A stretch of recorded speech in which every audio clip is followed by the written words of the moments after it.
మీ పక్కన ఎవరికైనా ఫిట్స్ వస్తే ఏం చేస్తారు? హాయ్ అండి, నా పేరు doctor Avinash, consultant neuro physician, Vizag, Madhurawada. మీ చుట్టుపక్కల వాళ్ళకి కానీ మీకు తెలిసిన వాళ్ళకి కానీ ఎవరన్నా సడన్ గా ఫిట్స్ వచ్చి కింద పడిపోతే మీరు ఏం చేయాలి? సో ముందు అందరు జనాలు గుమ్మిగూడకుండా అతన్ని దూరంగా జరిపి అతనికి గాలాడేలాగా చూసుకోవాలి. అతని చుట్టుపక్కల ఏమన్నా సేఫ్ ఎన్విరాన్మెంట్, అంటే ఏది వస్తువులు లేకుండా, షార్ప్ ఆబ్జెక్ట్స్ లేకుండా అతన్ని సేఫ్ పొజిషన్ కి తీసుకొచ్చి పెట్టాలన్నమాట.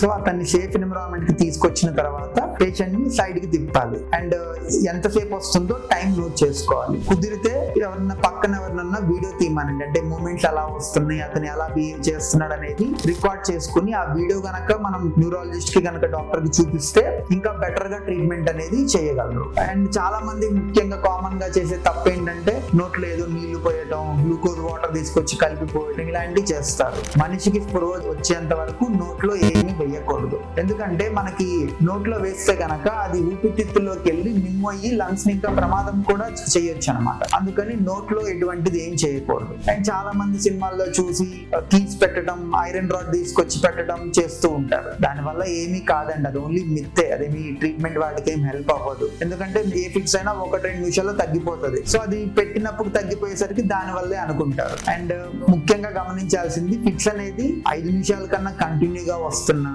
వచ్చి తగ్గిపోయి మళ్ళీ వస్తున్నా, మొదటిసారి కనుక ఇదే ఫిక్స్ అయితే గనక వెంటనే పేషెంట్ ని హాస్పిటల్ కి తీసుకెళ్లాల్సి ఉంటుంది. సో సరైన సహాయం ఒక నిండు ప్రాణాన్ని కాపాడుతుంది. Thank you.